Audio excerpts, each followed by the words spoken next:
금전적인 좀 부분은 좀 어떨 것 같으신가요? 금전적인 부분은 이제 전반기에 손해를 많이 본 사람들은 전반기에 투자를 했다면 후반기에 가서 실제적인 이득을 취할 가능성이 있거든. 그 전반기에 투자만 하다가 후반기에 돈을 버는 수도 있죠. 근데 전반기에 투자한 것이 후반기에 들어서 재미를 좀 보다면 10월달 11월달 대박 난다. 그러다가 11월달 12월달 들어가면 또 약간 겨울 내년 1월달까지 정체기를 겪었다가 내년 2, 3월 들어오면서 또 캐리어 스타트를 낼 수 있다고 볼 수 있죠.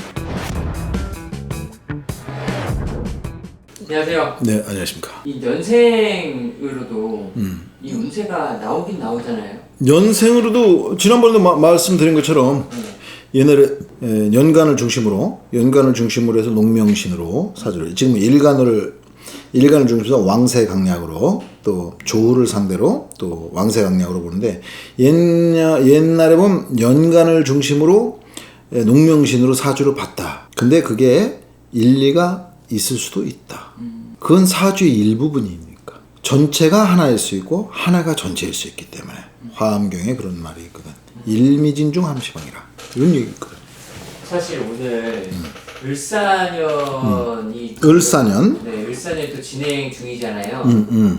이번 시간에 1973년생 973년생 네, 소띠분들의 을사년 운세를 여쭤보려고 합니다.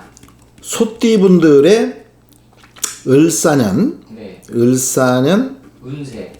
소띠분들의 을사년의 운세다. 맞습니다. 이 소띠라는 거를 우리가 개축생이라고 하는데, 개축은 백호대살이라는 것이 끼어들어 있어요. 하도 살을 안 쓰니까 우리가 이게 지금 뭐 40년을 했어도 하도 살을 안 쓰다 보니까 개축해놓고 내가 백호대살이라고 얘기했는데 그게 실제로 맞는 건지 하도 살을 안 쓰고 무시하고 있다 보면 그렇게 될 수 있어요. 뭐 개축 임술 또 그리고 뭐 여러 가지 이제 개축 임술 병술 백호 이런 얘기가 있거든요. 그래서 백호대살해 태어난 거예요. 백호대살은 천재지변을 당할 수 있는 거거든. 그리고 뭐 혈광사 이런 것도 있고, 개축이 썩 좋진 않아요. 만약 개수라는 것은 가장 극음한 것이고, 그러니까 개축생들은 지혜롭다고 밖에 볼 수 없어. 개축생들은 기본적으로 그렇단 말이야. 지혜.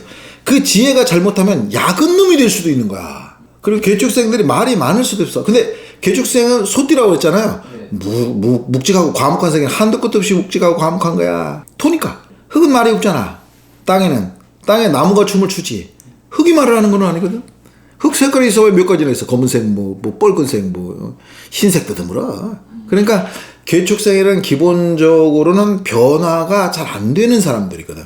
근데 개축생의 개는 변화가 심한 거거든. 물이기 때문에. 물은 내리면 흘러가야 되고. 그러니까 어떻게 보면 개축생들은 산처럼 토니까 축이라는 것은 산간 골짜기고 언덕이라고 얘기했거든. 언덕이라고 해서 그래서 그걸 유안이라고 그래. 유라는 게 뭐냐면은 버들 유자에 언덕 한자.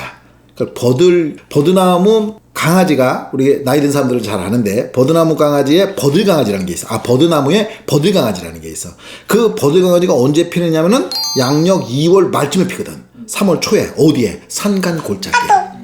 그래가지고 개축년생은 뭔가 약간 산간 골짜기에서 태어난 맛이 좀 있는 거야. 그리고 소띠라고 하잖아. 소띠라는 거. 또 그런 다음에 토라는 것은 움직이지 않으니까 이 토일주를 가지고 있는 사람이 특히 믿음과 신용을 중시 여기는데, 믿음과 신용을 중시 여기는 사람들은 그렇게 왔다 갔다 하면 안 되잖아요. 그 물이라는 것은 자유를 또 의미하거든. 가만히 있으면 안 되거든. 그 산과 물이라는 것이 있단 말이야. 갑갑안중에 자유를 추구할 수 있다. 그게 그 날에. 근데 개축 백호대살이 있으니까 조상이나 선조 가운데 안 좋은 소식이 있었을 가능성이 있는 거예요.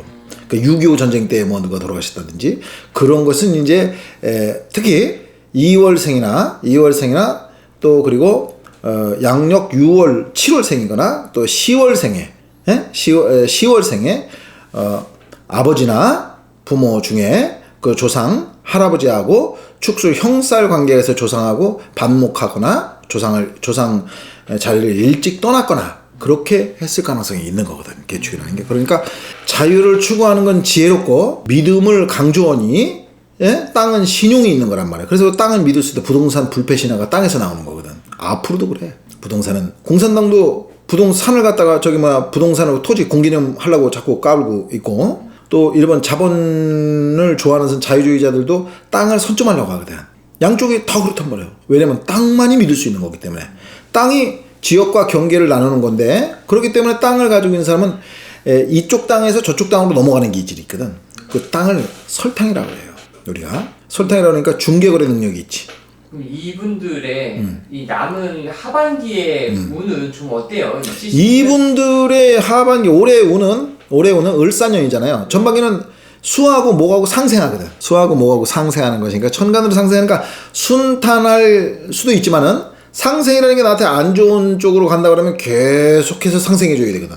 엄마가 자식한테 성과도 안 나오는데 계속해서 상생을 해줘야 된다든지, 아니면은 미래를 위한 투자를 계속 해야 된다든지, 아니면 공부를 계속 해야 된다든지, 아니면 좋은 인연을 만났으면 계속 상생을 받는다든지 이럴 수 있거든. 그런데 개를 중심으로 을목을 봐야 되는데 식신의 관계거든. 그런 거는 온건한 한 해가 될 가능성이 높고, 평지풍파가 약간 약한 건데 사중의 전체적인 상황을 봐가지고도 그럴 수도 있는 거고, 전반기에 좀 싸우고 또 후반기에는 좀 그것이 해소되는 그런 형태가 될 가능성이 있죠. 그래서 후반기로 들어가면 개축생이 후반기 들어가면 사축이 합이 되는 거거든. 합이 돼서 인성으로 돌변해요. 인성으로 돌변한단 말이야. 그래서 그런 것은 끊어진 데에서 절처봉생으로 얻어지는 무언가가 있어. 끊어진 곳에서, 그러니까 절벽에서 떨어져가지고 절벽에서 뚝 떨어졌는데 거기에 떨어지다가 나뭇가지에 걸려가지고서 장시호 씨처럼 삶을 다시 받는 그런 화합하는 그런 형태가 될 가능성이 높아요. 그래서 그런 기질은 개축생들한테는 기본적으로 다 조금씩은 올해는 다 있는데, 그거 심한 사람이 있고 적은 사람이 있을 뿐이지. 금전적인 좀 부분은 좀 어떨 것 같으신가요? 금전적인 부분은 이제 전반기에 손해를 많이 본 사람들은 전반기에 투자를 했다면 후반기에 가서 실제적인 이득을 취할 가능성이 있거든. 실제적인. 근데 반대로 얘기한다면은 전반기에 투자한 것이 후반기에 쫄딱 망할 수도 있는 거거든. 그러니까 왜냐면 목화로 화로 몰렸기 때문에. 그러니까 나무에서 불이 생겼잖아요. 그러니까 나무라는 건 불을 만들기 위해서 투자를 한 거잖아요. 그러니까 전반기에 투자만 하다가 후반기에 돈을 버는 수도 있죠. 전반기에 투자만 하고 후반기에 빠지는 수도 있단 말이야. 그래가지고 전반기에 투자만 해가지고 후반기 8월 들어와서 재수가 좋은 사람은 앞으로 3년간 재수가 있어. 근데 전반기에 투자를 한 것이 후반기에 들어가서 빠졌다 3년간 재수 없어. 그러다 10월달 11월달 절단 나는 거야. 그렇게 되면. 근데 전반기에 투자한 것이 후반기에 들어가서 재미를 좀 보다만 10월달 11월달 대박 난다. 그러다가 11월달 12월달 들어가면 또 약간 겨울 내년 1월달까지 정체기를 겪었다가 내년 2, 3월 들어오면서 또 캐리어 스타트를 낼 수 있다고 볼 수 있죠. 투자 얘기해 주셨잖아요. 이 사주만 보면은 투자를 해도 되는 사주인지 투자를 절대 하면 안 되는 사주 완전 정해져 있지. 나와 있어요. 부자 되는 방법을 내가 항상 얘기하잖아요. 상식 이외의 부자는 없다. 돈이 돈을 만든다. 똥 싸고 앉았네. 그럼 땅이 땅 만든다는 거하고 똑같은 거예요. 네. 그 시스템을 만들어 놓으면 돼. 뭐가 있어야 시스템을 만들지. 그 시스템을 만들기 위해서 주식을 한다는데 존니라는 사람이 있지. 그 이름도 더럽잖아, 존니. 수많은 사람 절단 났을 게 그거. 돈이 돈을 만든다. 가능해. 가능한데 사람이 없이 돈만 만들면 돈이 돈을 까? 그런데 이제 뭐 어떤 시스템 속에서 돈이 굴러가는, 만약에 우리가 그 임대업을 해서 돈 들어가지고 임대 좋은 자리에 그걸 샀으면 거기서 매달 임대세 소득이 생기잖아요. 그래서 관리해야 되고, 또 그거를 사기 위해서 부당한 노력을 해서 돈을 모아가지고 또 피나는 피땀이 거기에 먼저 있는 것이지. 부자라는 것은 상식적인 부자 이외에는 부자는 없어요. 역술가로 봤을 때 그런 인연에 따라서 10배의 이득을 보고 1000배의 이득을 보고 10,000배의 이득을 보고 국가를 다 살 수 있는 힘을 가질 수 있는 사람이 있어. 그래서 사람을 무시하면 안 돼. 사람을 평준화시키면 안 돼요.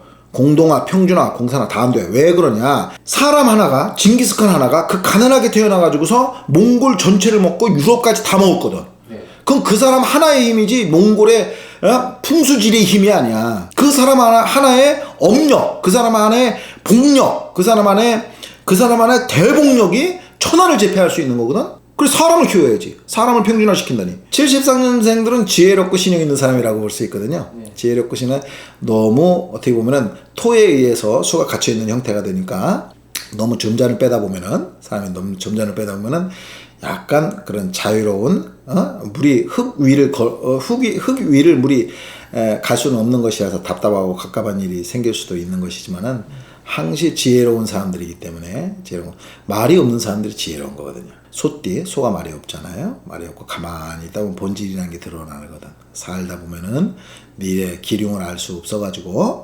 없어서 위기에 처할 수도 있고 또 어려운 일에 처할 수도 있는데 그럴 때 자기들의 본성을 잘 차지해서 믿을 신이라는 거는 신앙심하고도 같은 거기 때문에 변치 않는 게 신앙심 아닙니까? 그렇게 차분하게 가만히 있다 보면 일의 본질이 드러나기 때문에 차분하게 견디면서 일을 해나가는 것이 그러면은 나의 기륭과 장단점이 나의 실수와 잘못이 다 드러나지 않을까. 그래서 지혜롭고 실용있다. 그래서 그걸 가지고 헤쳐나가야 돼요. 감사합니다.